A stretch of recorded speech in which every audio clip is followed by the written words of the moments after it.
আল্লাহ তাআলা ইচ্ছা করলে অন্য কোন নবীর উম্মত বানিয়েও আমাদেরকে পাঠাইতে পারতেন।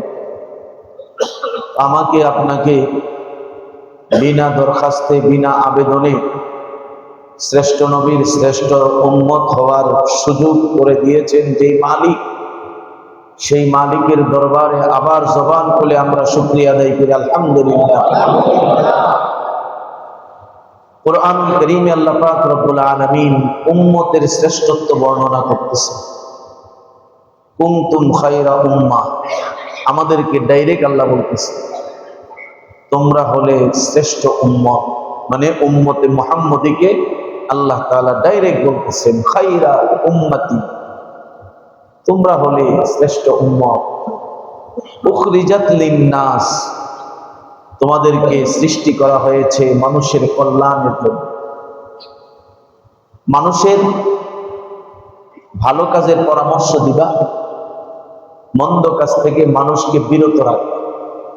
মানে কল্যাণকর কাজটা কি, এটা আয়াতের পরেই আল্লাহ বলতেছেন তা'মুরুনা বিল মা'রুফ ওয়া তানহাউনা আনিল মুনকার, মানুষকে ভালো কাজের পরামর্শ দিবা আর খারাপ কাজ থেকে মানুষকে বারণ করার চেষ্টা করবে।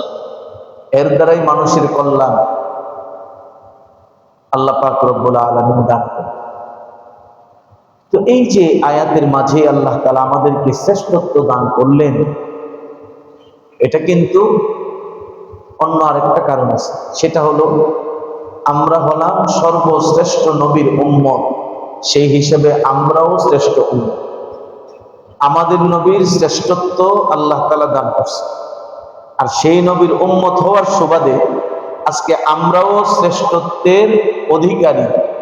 এই সার্টিফিকেট আল্লাহ পাকের পক্ষ থেকে প্রাপ্ত হয়েছে আলহামদুলিল্লাহ। হাদিসের মধ্যে আসছে রাসূল করিম সাল্লাল্লাহু আলাইহি ওয়াসাল্লাম ইরশাদ ফরমান ইন্নাল জান্নাতা হুরিমাত আলাল আমবিয়া হাত্তা আদখুলাহা ওয়া হুরিমাত আলাল উমাম হাত্তা তাদখুলাহা, নিশ্চয়ই কোন নবী জান্নাতে প্রবেশ করতে পারবে না যতক্ষণ না পর্যন্ত আমি জান্নাতে প্রবেশ না করি। রাসূল বলেছেন ওয়া হুরিমাত আলাল উমাম হাত্তা তাদখুলাহা, কোন নবীর উম্মত জান্নাতে প্রবেশ করতে পারবে না যতক্ষণ না পর্যন্ত উম্মতে মুহাম্মদী জান্নাতে প্রবেশ না করে। তাহলে এর দ্বারাও বোঝা যায় আমাদের শ্রেষ্ঠত্ব আল্লাহ পাক রব্বুল আলামিন স্পেশাল ভাবে দান করেছেন। তো যেই নবীর মাধ্যমে আমাদের এত ইজ্জত আর সম্মান, সেই নবীর শান আর মান কেমন, আজকে এই বিষয়টা নিয়ে আমরা আলোচনা করব ইনশাআল্লাহ। দেখেন নবীজি সাল্লাল্লাহু আলাইহি ওয়াসাল্লাম পৃথিবীতে আগমন করলেন। আগমন করার পরে ওনার প্রত্যেকটা কাজ একটু আলাদা, ডিফারেন্স। কেমন জানি আল্লাহ পাক রব্বুল আলামিন ওনাকে স্পেশাল ভাবে তদারকি করতেছেন, তত্ত্বাবধান করতেছেন, নিগরানি করতেছেন। কেমন? হযরত আব্বাস রাদিয়াল্লাহু তাআলা আনহু নবীজি সাল্লাল্লাহু আলাইহি ওয়াসাল্লাম যখন নবুয়ত প্রাপ্ত হয়ে গেছেন, যখন দ্বীনের দাওয়াত দিচ্ছেন, তখন একদিন বলতেছেন ইয়া রাসূলুল্লাহ, আমার মনে একটা প্রশ্ন আছে। কই কি প্রশ্ন চাচা? বলতেছে আমি আপনার শৈশবকালে একটা হালত দেখছিলাম, আপনার ছোটবেলার একটা হালত, ওই সময় থেকে আমার এই প্রশ্নটা, কিন্তু আপনাকে যে জিজ্ঞেস করবো এই সাহসটা পাইতেছিলাম না। না বলেন, কোনো অসুবিধা নেই। হযরত আব্বাস রাদিয়াল্লাহু তাআলা আনহু বলতেছেন ইয়া রাসূলুল্লাহ, আমি যখন একদিন দেখলাম আপনি ছোট্ট খাটিয়ার উপর শুয়ে আছেন, শুয়ে সন্ধ্যার পরে রাতের বেলায় আপনি দুই হাত পা নাড়াইতেছেন, শিশু বাচ্চা যেমন হাত পা নাড়া, ওই আপনি হাত পা নাড়াইতেছেন। তা আমি একটু দূরের থেকে দেখতেছিলাম, দেখি কি আপনার ঠিক চোখের সামনে মাথা বরাবর চারটা আপনাকে কেমন জানি পাহারা দিতেছে। সুবহানাল্লাহ। আপনি হাত লাড়ান চারটাও লড়ে, আপনি পা লাড়ান চারটাও লড়ে। আমি অনেকক্ষণ যাবত এই বিষয়টা দেখতে পেলাম, কিন্তু প্রশ্নটা কিন্তু আজকে কয়েক বছর পার হয়ে গেছে, আমি ভিতরে ভিতরে লালন করতেছি যে আপনাকে জিজ্ঞাসা করি। রাসূল করিম সাল্লাল্লাহু আলাইহি ওয়াসাল্লাম মুস্কে হাসি দিয়া কয়, চাচা আসল কাহিনী তো আরেকটা। হ্যাঁ, কি কাহিনী? নবীজি সাল্লাল্লাহু আলাইহি ওয়াসাল্লাম বলতেছেন, চাচা কানাল কামারু ইউনাজিনি ওয়া ইউহাকিনি ওয়া ইয়ামনাউনি আনিল বুকা। ওই যে চাঁদটা আপনি দেখছেন না, এই চাঁদটা তো আমার সাথে কথা বলতো, সুবহানাল্লাহ। তো আমাকে গল্প শোনাইতো, ওয়া ইউহাকিনি, আমাকে হেকায়েত শোনাইতো, গল্প শোনাইতো। চাঁদ আমার সাথে এইভাবে গল্প করতো। তো কেন এগুলি করতো জানেন? ওয়ায়ামনাউনি আনিল বুকা, যাতে করে আমি কান্নাকাটি না করি। সুবহানাল্লাহ। আমরা বাচ্চাদেরকে খেলনা দেই না, যে বাচ্চা যাতে কি না করে, একটা জঞ্জনি দেই, একটা পুতুল দেই, নাইলে একটা চরকা দেই, যাতে এটার সাথে খেলে। আর সরকারে দো আলম মুহাম্মদুর রাসূলুল্লাহ সাল্লাল্লাহু আলাইহি ওয়াসাল্লামের জন্য আল্লাহ পাক রব্বুল আলামিন চাঁদকে খেলনা বানাই দিয়েছেন। সুবহানাল্লাহ। রাসূল বলতেছেন, চাচা আপনি তো ওই আমলের কথাটা, ছোটকালের শিশুকালের কথাটা উঠাইছেন, তো এটার ব্যাখ্যা হইল এইটা, কানাল কামারু ইউনাজিনি ওয়া ইউহাকিনি ওয়া ইয়ামনাউনি আনিল বুকা। ওই চাঁদটা তো আমার সাথে গোপনে কথা বলতো, আমাকে গল্প শোনাইতো, আমি যেন কান্নাকাটি না করি। সুবহানাল্লাহ। এমন এত ইজ্জতওয়ালা নবী, যেই নবীকে আল্লাহ পাক রব্বুল আলামিন এত সম্মান আর ইজ্জত দিয়েছেন, নবীর ব্যাপারে বলেছেন, ওয়া মা আরসালনাকা ইল্লা রাহমাতাল লিল আলামিন। পয়গম্বর, আমি আপনাকে বিশ্ব জগতের জন্য রহমত বানিয়ে পাঠিয়েছি। দেখেন, একজন যদি আরেকজনের উপর দয়া দেখায়, তাকেও অনুগ্রহকারী, দয়াকারী বলা, দয়ালু বলা। আমি আপনাকে একটা ভালো কাজের সহযোগিতা করলাম, আপনি তার উপরে ইহসান করলেন, দয়া করলেন, অনুগ্রহ করলেন। এটার অনুগ্রহ করার কারণে আপনার এই কাজটা আপনাকে দয়াশীল, দয়ালু বানাই দিচ্ছে। আর আল্লাহ তাআলা বলতেছেন, আমার নবী শুধু এইরকম একজন দুইজনের উপরে দয়া করে শেষ না, ওই আমার নবীর পা থেকে নিয়ে মাথা পর্যন্ত পুরা সত্তাটাকে আমি আল্লাহ, পুরা সত্তাটাকে দয়ার চাদরে আবৃত করে রেখেছি। সরকারে দো আলমের পুরা শরীরটাই যেন দয়া দ্বারা ভরপুর ছিল। এই জন্য আল্লাহ তাআলা বলছেন রহমাতাল লিল আলামিন, যে বিশ্ব জগতের জন্য। শুধু মানুষের উপর আল্লাহর নবীর ইহসান আর দয়া ছিল এমন না, সরকারে দো আলমের উপরে প্রত্যেকটা প্রাণীর আলাদা একটা নজর ছিল। একদিন রাসূল করিম সাল্লাল্লাহু আলাইহি ওয়াসাল্লাম সফরে ছিলেন, হঠাৎ একটু ক্লান্ত লাগছে, একটু শুইছেন, একটা জায়গায় একটু চাদর বিছায়া একটু শুইছেন। হযরত আবু হুরায়রা রাদিয়াল্লাহু তাআলা আনহুর সাথে ছিলেন। তো আবু হুরায়রা রাদিয়াল্লাহু তাআলা আনহু একটু দূরে, কারণ বিয়াদবি হয়ে গেলে একটু দূরে ছিলেন, কিন্তু রাসূলকে পাহারা দিচ্ছে। হঠাৎ দেখে দূরে ছিল একটা খেজুর গাছ, ও জমিন ফাঁক করে ভেদ করে আল্লাহর নবীর কাছে আইসা ছায়া দিচ্ছে। সুবহানাল্লাহ। তো আসতে বললেন, নবীর যে কেমন উম্মত বুঝাই যায়, মিষ্টি খাওয়ার উম্মত আর কি। হুজুর মিলাদটা বইরা একটু তাবারুকটা দিলে এই দূরই শেষ। নবীর প্রতি ভক্তি শ্রদ্ধা দিল থেকে থাকতে হবে। ভাই হুজুর এটা পরীক্ষা করুন কেমনি? আমার নবীকে কেউ যদি কোনো কটূক্তি করে আমি বসে থাকতে পারবো, এইরকম মনোভাব দিলের মধ্যে আসতে হবে। নবীর জন্য জান উৎসর্গ করার জন্য প্রস্তুত থাকতে হবে, তাইলে বোঝা যাবে পরিপূর্ণ আসে। আর না হইলে মিষ্টি খাওয়ার আশেকের মতো। এখন তো সব আমাদের অবস্থা এমন হয়েছে, আমরা সব মিষ্টি খাওয়াই না, হ্যাঁ, আবার ওটা দিব, এরপরে খায়া ভালোই হয়েছে মিলাদটা, এটা কইয়া সেটা খাইতে খাইতে বাসাচ্ছে। ওই মিষ্টি খাওয়া শেষ, এসকো শেষ, মহব্বতও শেষ। এই জন্য একটু খেয়াল রাখা, নবীজি সাল্লাল্লাহু আলাইহি ওয়াসাল্লামের যে সম্মান গুলো বলা হচ্ছে কেন? কারণ একটাই, আমাদের ঈমানকে তাজা করতে হবে। আমরা আমাদের পরিচয় ভুলে গেছি। আজকে আমরা আমাদের পরিচয় ভুলে যাই কি করছি জানেন? ওই ইহুদি নাসারাদের কৃষ্টি কালচার, সংস্কৃতি, আদর্শ গ্রহণ করার মধ্যে প্রতিযোগিতায় লেগে গেছি। কিভাবে তাদের আদর্শ গ্রহণ করব? কিভাবে আমরা তাদের মতো করে চলবো? তাইলে আমাকে কি বলবে? আধুনিক বলবে, না হলে বলবে যে আরে এটা তো এই পুরান যুগের লোক, বিভিন্ন কথা বলবে। আধুনিকতার প্রতিযোগিতা আমরা পেরে গেছি। অথচ আমার সবচেয়ে বড় সংস্কৃতি, আমার সবচেয়ে বড় আদর্শ হলো মুহাম্মদুর রাসূলুল্লাহ সাল্লাল্লাহু আলাইহি ওয়াসাল্লামের আদর্শ। এটাই আমাকে আখিরাতে নাজাতের ব্যবস্থা করে দিবে। এই ইহুদি নাসারাদের কৃষ্টি কালচার, এই হাফ প্যান্ট আর ফুল প্যান্ট, এই টেডি কাটা চুল, ওই যে কোন দেশে কোন প্লেয়ার কি ভাব ধরছে, আর আমি এই দেশে থাইকা ওই কাটিং মাইরা আমি তার বেশ দইরা আমি যে জমিন থেকে যদি এই হালতে বিদায় নেই, ওই বেঈমানের সাথে আমার আপনার হাসর হবে। জোরে কোন নাউজুবিল্লাহ। কই আছেন? মরণ তো লাগবেই নাকি, এর মধ্যে কোনো সন্দেহ আছে? এরকম কেউ আছেন যে হুজুর না টেন্ডার নিয়ে আসছি, আরো 100 বছর বাঁচবো, এরকম গ্যারান্টি আমার হাতে আসছে, জিব্রাইল আমাকে দিয়ে গেছে কাগজ? আছে নাকি এরকম কেউ? কেউ নাই, যত বড় বুজুর্গই হোক। আমাদের নবীর ব্যাপারেও আল্লাহ তাআলার বিধান, ইন্নাকা মাইয়িতু ওয়া ইন্নাহুম মাইয়িতুন। ডাইরেক্ট জিব্রাইল এসে কোনো কথা বলে নাই, শুধু আয়াতটা তেলাওয়াত করছে। ইয়া রাসূলুল্লাহ, আপনিও মরণশীল, তারাও মরণশীল। রাসূল আর কোনো জবাব দেন নাই। ও ঠিক আছে, রেডি, প্রস্তুত। তো যিনি দু জাহানের বাদশা, যিনি এত সম্মান আর মর্যাদার অধিকারী, তিনি পৃথিবীতে থাকেন নাই, চলে গেছেন। তো আমি আপনি সলিমউদ্দিন আর কলিমউদ্দিনের তো কোনো বিষয়। এই জন্য আদর্শ গ্রহণ করার ক্ষেত্রে মুহাম্মদুর রাসূলুল্লাহ সাল্লাল্লাহু আলাইহি ওয়াসাল্লামের আদর্শ গ্রহণ করতে মনটাকে সবসময় প্রস্তুত করে রাখতে।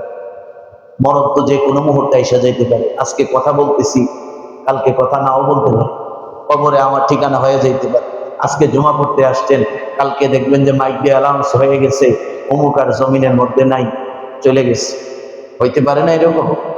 এই যে 2 দিন আগে যে ঘটনা নেপালে ঘটছে, ওরা কি কল্পনা করতে পারছে এই ধরনের একটা ঘটনা তাদের মধ্যে আসবে? মুহূর্তের মধ্যে বিশাল পরিবর্তন চলে আসে। আল্লাহ পাক রব্বুল আলামিন কখন কি করে দেয় বলা যায় না। আমাদের এই ঢাকা শহরটাও তো একটা আতঙ্কের শহর। সামান্য একটু ভূমিকম্প হইলে এটা তো মৃত্যুপুরী হয়ে যাবে। মানুষ সহযোগিতা করবে তো দূরের কথা, সবই তো মেরে সাফ হয়ে যায়। এ কারে দরকার? এই জন্য আল্লাহ পাকের কাছে সবসময় এই দোয়াটা করা, আল্লাহ যখনই তুমি আমাকে নিয়ে যাও, আমাকে তুমি ঈমানের হালতে দুনিয়া থেকে নিয়ে যাইবা। সকলে বলুন আমিন। আমাদের সকলের শেষটা যেন খাতেমা বিল খায়রের সাথে হয়। সকলে বলুন আমিন। যেই কথাটা বলতেছিলাম, নবীজি সাল্লাল্লাহু আলাইহি ওয়াসাল্লামকে ওই গাছটা জমিন ভেদ করে গাছটা কাছে আসছে, আয়েশা রাসূলকে ছায়া দিতেছে। এই দৃশ্যটা আবার হযরত আবু হুরায়রা রাদিয়াল্লাহু আনহু দেখছেন। সাহাবায়ে কেরামের একটা অভ্যাস ছিল, ওনার প্রশ্ন না করে থাকতে পারতেন না, মানে রহস্যটা জিগাইতেন। আল্লাহর নবী যখন ঘুম থেকে জাগ্রত হয়েছেন, সাথে সাথে ওই গাছের মতো করে জায়গায় চলে গেছে। হযরত আবু হুরায়রা বলতেছেন, ইয়া রাসূলুল্লাহ, ইয়া হাবিবাল্লাহ, ওগো নবীজি, আপনি যখন ঘুমাইতেছিলেন তখন একটা দৃশ্য দেখলাম। রাসূল বলতেছেন, কি দৃশ্য দেখছো? হযরত আবু হুরায়রা বলতেছেন, ওই যে খেজুর গাছটা দেখতেছেন, এই খেজুর গাছটা আপনি ঘুমানোর পরে জমিন ফাঁক করে ওই গাছটা আপনার কাছে চলে আসছে, এসে আপনাকে কিছু সময় যতক্ষণ ঘুমাইছেন ততক্ষণ ছায়া দান করছে। আবার যখন আপনি ঘুম থেকে জাগ্রত হয়ে গেলেন, গাছটা অটোমেটিক তার জায়গায় চলে গেছে। নবীজি সাল্লাল্লাহু আলাইহি ওয়াসাল্লাম বলতেছেন, আবু হুরায়রা শোনো, এই গাছটা দীর্ঘদিন পর্যন্ত অপেক্ষায় ছিল সরকারে দো আলম, কোন দিন এই রাস্তা দিয়া যাবে আর তার দিদার লাভ করে আমি আমার নিজেকে ধন্য করব। হে আবু হুরায়রা, আমি যখন এখানে অবস্থান করছিলাম, ওই গাছটা আল্লাহ পাক রব্বুল আলামিনের দরবারে কান্নাকাটি শুরু করে দিয়েছে। মালিক, তোমার হাবিব আমার খুব কাছে চলে আসছে, আমি তাকে একটু আমার ছায়া দিয়া নিজেকে ধন্য করতে চাই, আমার ফরিয়াদটা তুমি কবুল করো। গাছ যখন আল্লাহ পাক রব্বুল আলামিনের কাছে এইভাবে প্রার্থনা করা শুরু করছে, আল্লাহ তাআলা ওই গাছের প্রার্থনা কবুল করে তাকে পারমিশন দিয়া দিছে, যাও তুমি আমার হাবিবকে যায়া বিশ্রামের ব্যবস্থা করে দাও। এই মুসলমান, একটা গাছ কিন্তু আমার নবীকে চিনছে। কিতাবের মধ্যে আসছে শুধু গাছ নয়, একটা উট, এমনও ঘটনা আসছে উট যদি পাগল হয়ে যায়, বাঘের চাইতে হিংস্র হয়ে যায়। নবীজি সাল্লাল্লাহু আলাইহি ওয়াসাল্লামের দরবারে একটা লোক দৌড়ায় আসছে, আয়েশা বলতেছে, ইয়া রাসূলুল্লাহ, আমার উটের যে খামার আছে এই খামারের মধ্যে একটা উট তো পাগল হয়ে গেছে, তাকে তো কন্ট্রোল করা কঠিন হয়ে যাইতেছে। নবীজি সাল্লাল্লাহু আলাইহি ওয়াসাল্লাম সাথে সাথে রওনা করছেন ওই আস্তাবলে, যেখানে উট রাখা হয় ওই খামারের মধ্যে। যাইয়া গেটটা খুলে দিতে বললেন। ওই লোকটা বলতেছে, না না, আপনি এখানে প্রবেশ করবেন না, যদি আপনাকে দেখে কোন আক্রমণ করে ফেলে আমার ভয় হয়। নবীজি সাল্লাল্লাহু আলাইহি ওয়াসাল্লাম বলতেছেন, না, ভয় পাইও না, গেটটা খুলে দাও, আমি ভিতরে প্রবেশ করব। সরকারে দো আলম গেট খোলার পরে যখন প্রবেশ করলেন, ওই পাগলা উটটা নবীজি সাল্লাল্লাহু আলাইহি ওয়াসাল্লামকে দুইটা নয়ন দিয়া যখন দেখতে পাইছে, দেখার পরে নবীজি সাল্লাল্লাহু আলাইহি ওয়াসাল্লামকে দেখা চোখ দিয়া পানি ছেড়ে দিছে। সরকারে দো আলম বুঝতে পারছেন এই উটটা অনেকদিন যাবত বহু কষ্টে ছিল, তার মুখ দিয়া ফেনা পড়তেছে। আল্লাহর নবী বুঝতে পারলেন উটটারে বড় কষ্ট দেওয়া হয়েছে। তখন উটের মালিককে ডাক দিয়ে একটা ধমক লাগাইছে, খবরদার, এমন কোন বোঝা উটের উপর চাপায়া দিবা না যেটা সে গ্রহণ করতে পারে না।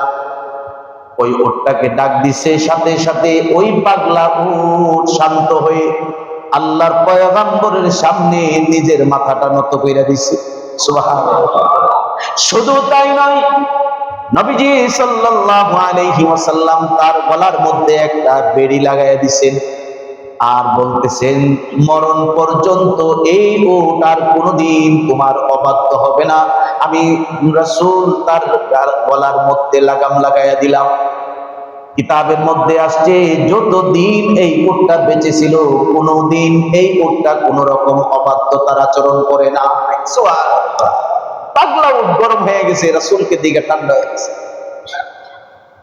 ও মুসলমান ইমানদার, নবীজি সাল্লাল্লাহু আলাইহি ওয়াসাল্লামের এত ইজ্জত আর সম্মান কি বলবো। খাইবরের যুদ্ধের সময় অনেকগুলো গনিমতের মাল মুসলমানদের হস্তগত হয়েছে।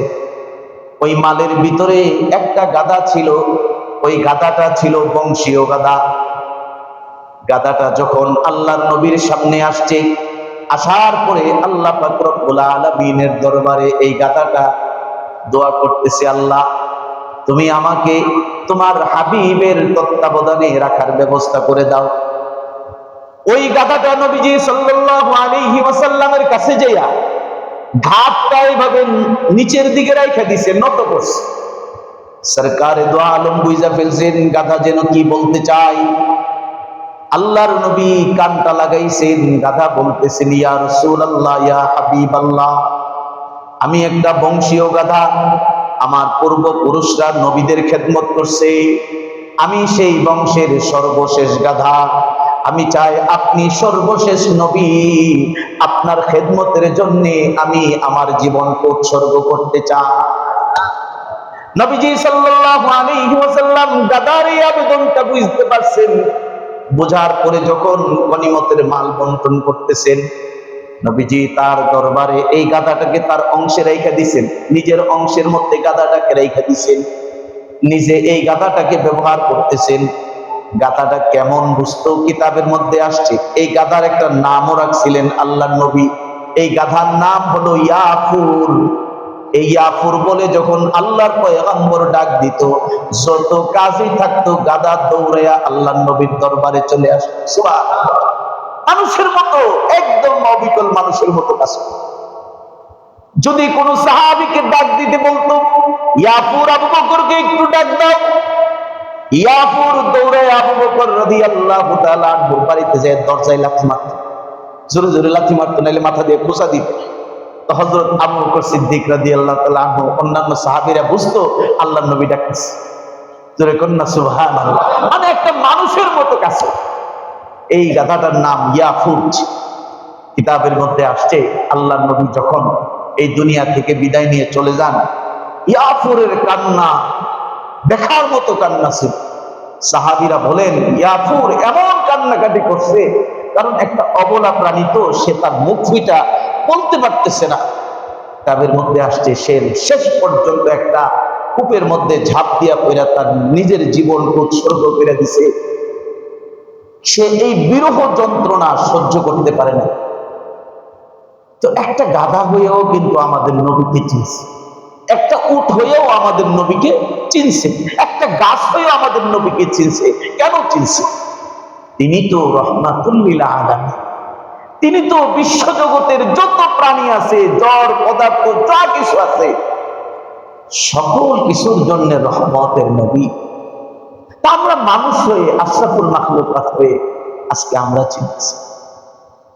দেখেন হাদিসের মধ্যে আসছে দালাইলুন নবুওয়া কিতাবের মধ্যে, যে এক বেদুইন গ্রাম্য ব্যক্তি, সে একটা মরা গুইসাপ নিয়ে আল্লাহর নবীর সামনে ফেলাই দিছে। ফেলাইয়া বলতেছে, ওই এই গুইসাপটা যদি সাক্ষী দেয় আপনি নবী, তাহলে আমি আপনার উপর ঈমান। দেখেন, একে তো মরা, দ্বিতীয়ত এর একটা প্রাণী, এটা কথা বলবো কেন?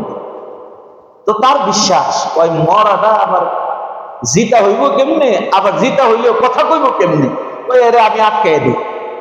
নবীজি সাল্লাল্লাহু আলাইহি ওয়াসাল্লাম বলতেছেন, ওই এই মরা গুইসাপটা যদি তোমার এই প্রশ্নগুলির জবাব দিতে পারে, তাইলে তুমি কি ঈমান আনবা? কারণ এরা তো এই বেদুইন গ্রাম্য মুশরিক ইহুদি, এরা কি করে? এরা দেখা গেছে যখন দেখে এটা জাদু, তখন তারা আবার পিছিয়ে যায়, ঈমান আনে না। এই জন্য তাকে আবার প্রশ্ন করছে যে আসলে কি ঈমান আনবা, না মিথ্যা কথা বলতেছে, অভিনয় করতেছে? ও না না, কি বলেন? এটা যদি সাক্ষী দেয় আমি অবশ্যই ঈমান। সরকারে দো আলম মুহাম্মদুর রাসূলুল্লাহ সাল্লাল্লাহু আলাইহি ওয়াসাল্লাম প্রথম ডাক দিচ্ছেন ইয়া দব। গুইসাপের আরবি হইল দব্বন। ইয়া দব, এই কথা বলার সাথে সাথে আল্লাহ পাক রব্বুল আলামিন ওই গুইসাপের ভিতরে রূহ দান করে দিয়েছে। গুইসাপ আস্তে আস্তে করে চোখ খোলা শুরু করছে। এখন চোখ তো খুলছে, খোলার পরে সাথে সাথে ওই গুইসাপের জবানও আল্লাহ খুলে দিছে। গুইসাপ কয় কি, লাব্বাইকা ওয়া সাদাইকা ইয়া রাসূলুল্লাহ, লাব্বাইক, আমি হাজির, আমি উপস্থিত, ওগো আল্লাহর নবী। আল্লাহর নবী সরকারে দো আলম মুহাম্মদুর রাসূলুল্লাহ সাল্লাল্লাহু আলাইহি ওয়াসাল্লাম বলতেছেন, ইয়া দামান তা'বুদু, হে গুইসাপ তুমি কার ইবাদত করো, কার গোলামি করো? গুইসাপটা তখন মানুষের মতো কথা বলতেছে আর বলতেছে, ইয়া রাসূলুল্লাহ, ইয়া হাবিবাল্লাহ, মান কানা আরশুহু আলাস সামা ওয়া ফিল আরদি সুলতানুহু ওয়া ফিল বাহরি সাবিলুহু ওয়া ফিল জান্নাতি রাহমাতুহু ওয়া ফিন নারি ইকাবুহু। ইয়া রাসূলুল্লাহ, ইয়া হাবিবাল্লাহ, আমি তো ওই মহা মালিকের ইবাদত করি যার আরশটা হলো আসমানে, যার ক্ষমতা জমিনে, যার কুদরতি ক্ষমতায় সমুদ্রের মধ্যে রাস্তা তৈরি হয়ে যায়, যার অসংখ্য ফুরন্ত নিয়ামত, নাজ নিয়ামত আর রহমত জান্নাতের ভিতরে আছে, যিনি কঠিন থেকে কঠিন শাস্তি জাহান্নামের মধ্যে প্রয়োগ করতে পারেন, ওই মহা মালিকের আমি ইবাদত বন্দেগী করি। আল্লাহর নবী তখন ওই গুইসাপকে লক্ষ্য করে বলতেছেন, ইয়া দামান আনা, হে গুইসাপ এবার বলো আমার পরিচয় কি, আমি কে? গুইসাপ তখন বলতেছেন, ইয়া রাসূলুল্লাহ, ইয়া হাবিবাল্লাহ, আনতা রাসূল রাব্বিল আলামিন ওয়া খাতামুন নাবিয়্যিন, আপনি হলেন বিশ্ব জগতের রাসূল, পয়গম্বর, আপনি হলেন সর্বশেষ নবী। কিতাবের মধ্যে আসছে গুইসাপ এই কথাটা বইলেই ক্ষান্ত হয় নাই। গুইসাপ আবার নিজের থেকে ওয়াজ করতেছে, নসিহত করতেছে, ইয়া রাসূলুল্লাহ, ইয়া হাবিবাল্লাহ, মান আফলাহা মান সাদাকাক قد أفلح من صدقك وقد خاب من كذبك। পৃথিবীতে যারা আপনাকে সত্য নবী বলে মানবে, যারা আপনার আদর্শকে গ্রহণ করবে, তারা দুনিয়া এবং আখিরাতে সফলতা অর্জন করবে। আর যারা জমিনের মধ্যে আপনাকে মিথ্যাবাদী মনে করবে, আপনার আদর্শকে অস্বীকার করবে, তারা দুনিয়া এবং আখিরাতে ক্ষতিগ্রস্ত হয়ে যাবে। এই কৈশাকটা যখন এইভাবে কথা বলতেছে, ওই বেদুইন ইহুদি আল্লাহর নবীর কদম মুবারকে পড়ে কান্না শুরু করে দিয়েছে। আর নবীজি সাল্লাল্লাহু আলাইহি ওয়াসাল্লামকে বলতেছেন, ইয়া রাসূলুল্লাহ, আর দেরি নয়, আপনি আমাকে এই মুহূর্তে কালিমা পড়ায়া মুসলমান বানায়া দেন। একটা বৈশাখ পর্যন্ত আমাদের নবী বলতেছে। কিন্তু আফসোসের বিষয় হলো, আমরা আশরাফুল মাখলুকাত হয়েও আমরা আমাদের নবীকে চিনলাম না। নবীর আদর্শ গ্রহণ করতে আমাদের বহু কষ্ট হয়ে যায়। এটার জন্য মনে হয় যে আমরা কেমন জানি একটা অবস্থার মধ্যে আছি। এজন্য বলতেছি, সাহাবায়ে কেরামের দিকে একটু তাকান। ওনারা ওনাদের নিজেদের জীবন কিভাবে রাসূলের জন্য উৎসর্গ করছেন, আমরা সেদিকে যদি একটু নজর দেই, তাইলে আমাদের জন্য বড় বিষয়টা স্পষ্ট হয়ে যাবে। হযরত তালহা ইবনে বারা রাদিয়াল্লাহু তাআলা আনহু, ওনার বয়স তেমন ছিল না, তেমন বড় বয়সও ছিল না যে বুড়া হয়ে গেছে, এইরকম বয়স, যুবক বয়স। আল্লাহর নবীর দরবারে আসছে। আয়েশা কয়, ইয়া রাসূলুল্লাহ, আপনি আমার একটা হুকুম করেন, আমি হুকুম পালন করার জন্য প্রস্তুত। ভাই, তোমার কি হুকুম করবো? না, আপনি এটা করবেন। মানে কিছু আছে না নাসুর বান্দা, এইরকম একটু পাগল আর কি। আয়েশা বলতেছে, আপনি আমার একটা আদেশ করেন, আমি সেই আদেশটা পালন করার জন্য প্রস্তুত।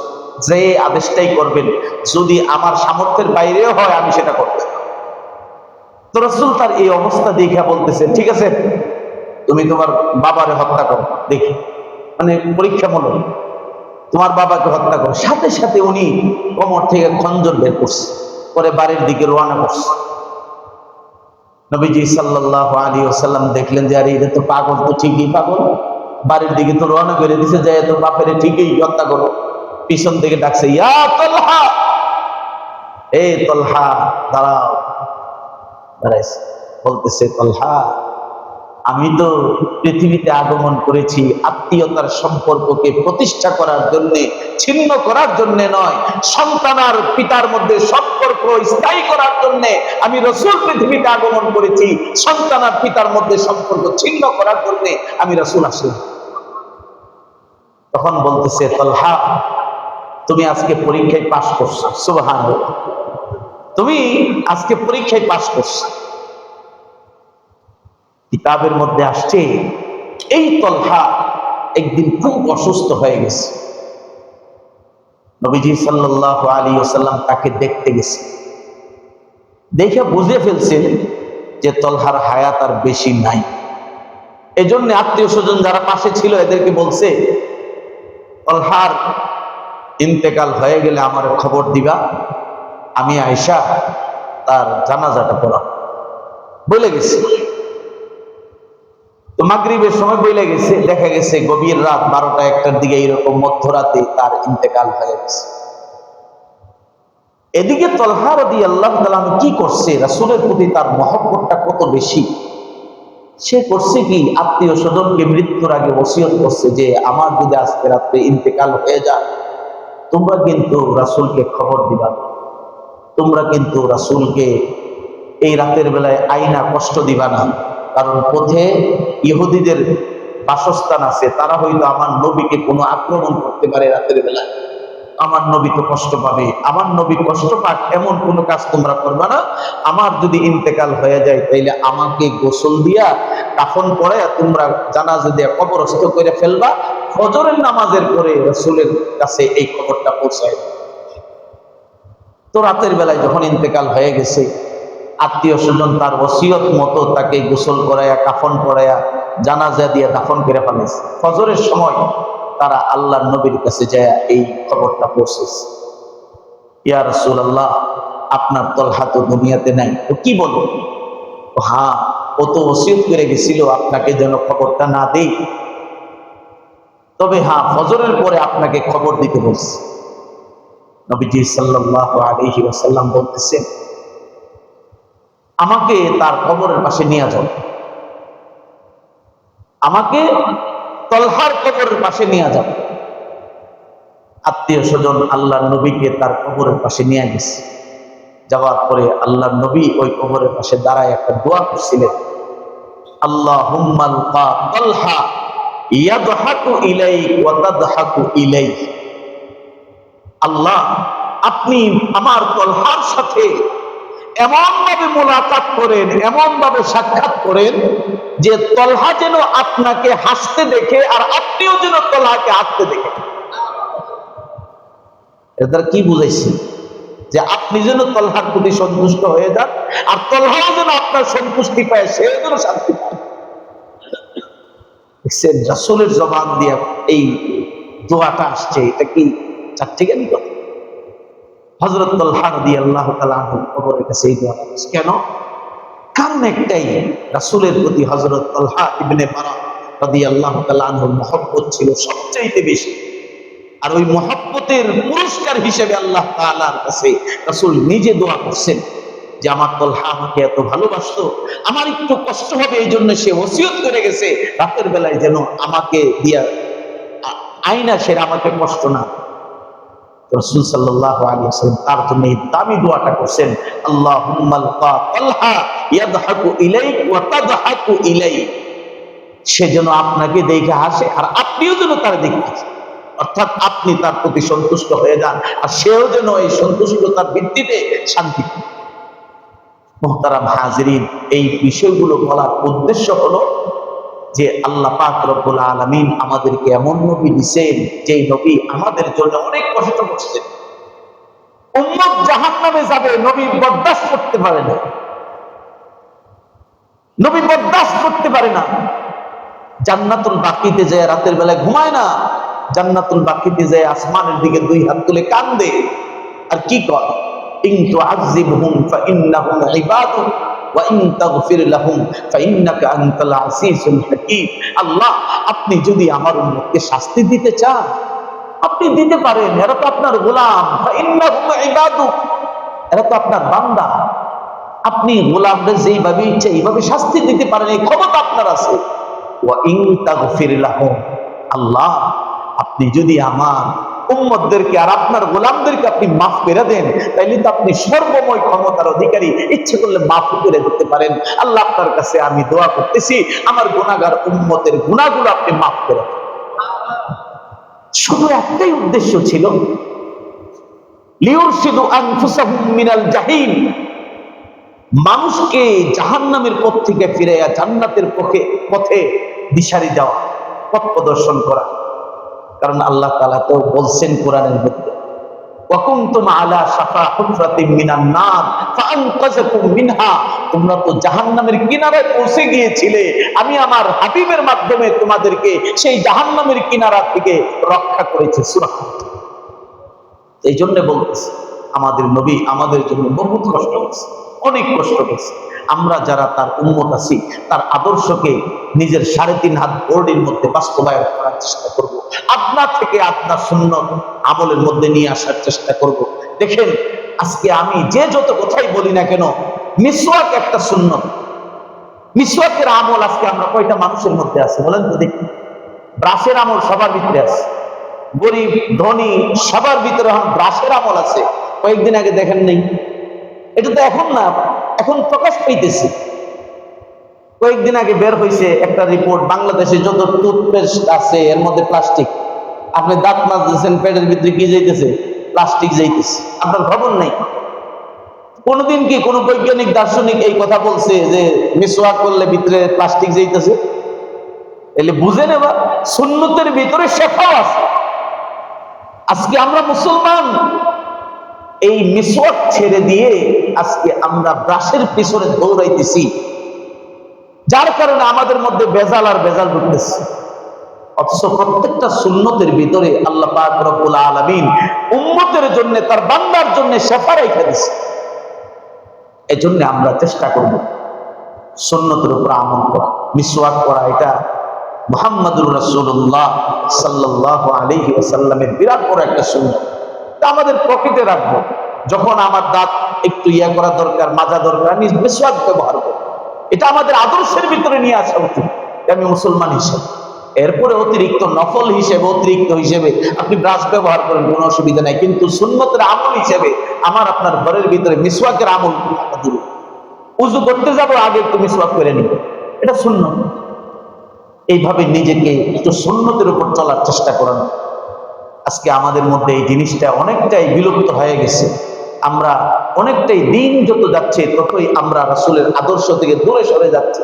এজন্য আমাদের প্রত্যেকের উচিত হবে আল্লাহর নবীর জীবনীকে নিজের মধ্যে ধারণ করা, রাসূলের সম্মান নিজের মধ্যে উপলব্ধি করা, এবং সেই রাসূলের উম্মত হতে পারছি এটা নিয়ে গর্ব করা যে আল্লাহ তুমি আমাকে এইরকম একটা সম্মান দান করছো, আমি যেন এই সম্মানটা রক্ষা করতে পারি, এই তৌফিকটা তুমি আমাকে দান করো। এইভাবে যদি নিজেকে তৈরি করতে পারেন, আশা করা যায় ইনশাআল্লাহ হাসরের কঠিন ময়দানে সরকারে দু আলমের শাফাত আমাদের নসিব হয়। রাসূল আমাদেরকে দেখে চিনে ফেলবেন, এটা আমার উম্মত। এজন্য আমরা প্রত্যেকেই চেষ্টা করব রাসূলের শান, মান, ইজ্জত, আদর্শ এগুলো সামনে রেখে জীবন যাপন করার। আল্লাহ তাআলা আমাদের সবাইকে তৌফিক দান করুন। ওয়া আখির দাওয়ানা আনিল হামদুলিল্লাহি রাব্বিল আলামিন।